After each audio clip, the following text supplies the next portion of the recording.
everyone and welcome back to my channel. I am Niharika. Today we are not diving into any heavy concepts or big theories. Instead, let's slow down for a moment and step into a story, an inspiration, a real life journey that has the power to quietly transform the way we think. Have you ever imagined a boy selling newspaper on streets becoming the president of a country?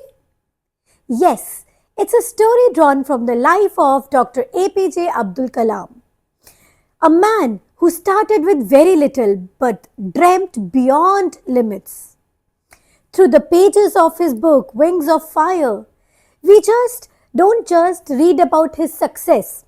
We experience resilience. We experience his failures, his determination, his courage to keep moving. It's not a movie, not a fiction, but a real story. So let's go back and experience a small town called Rameswaram in Tamil Nadu.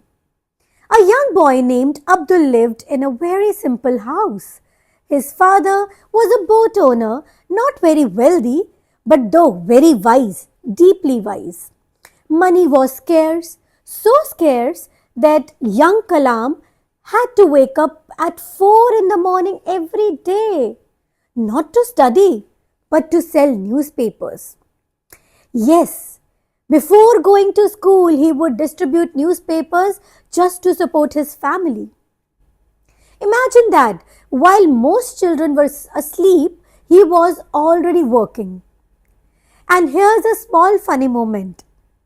Dr. Kalam once said that he was not the topper type. In fact, he struggled with certain subjects, but what he lacked in marks, he made it up with his curiosity.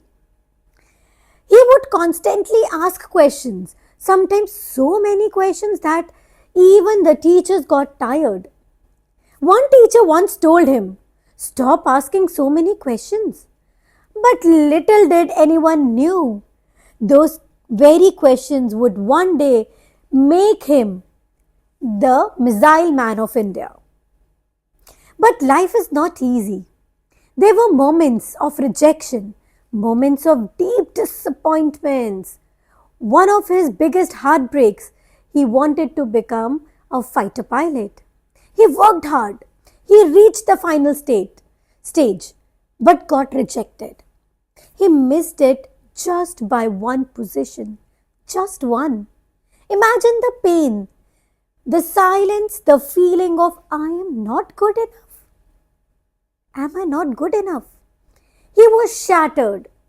He wondered, confused, questioned his purpose, but instead of giving up, he chose something extraordinary. He chose to continue. He studied, he worked more and more harder and joined ISRO, the Indian Space Research Organization. There he worked on India's first satellite launch vehicle. But guess what? Even there, failure followed him. The first rocket launch failed. It crashed into Bay of Bengal. Years of hard work, years of patience, gone in seconds. Now, here comes a beautiful leadership moment. His senior, Professor Satish Dhawan, faced the media and took blame himself. But when the next launch succeeded, he asked Kalam to face the media. That day Kalam learned a lesson. A true leader absorbs the failure and shares the success. It's a big statement. A true leader absorbs the failure and shares the success. And then history was created. Missile programs like Agni, Prithvi. India became stronger, self-reliant. And that same boy who once used to sell newspaper was known as Missile Man of India. But what makes him truly special? It's not his success, it's his simplicity. Even after becoming the President of India, he carried just a small suitcase. No luxury, no gadgets, no ego.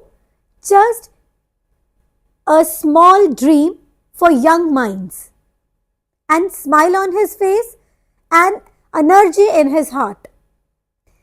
He once said that dream is not what you see in sleep. Dream is something that doesn't let you sleep. I personally love this line so much that I really want to speak this again. Dream is not what you see in sleep. Dream is something that does not let you sleep. So my friends, if ever you feel stuck, if in your life you feel it is unfair, if failure knocks on your door, remember the story of this little small boy from Rameswaram who refused to stop dreaming. Because your beginning does not decide your ending. Your beginning might be turbulent, but you never know what kind of success is waiting for you. This was a story of Dr. APJ Abdul Kalam, a life that proves greatness is not born, it is built. Thank you friends for listening. I hope you liked the story.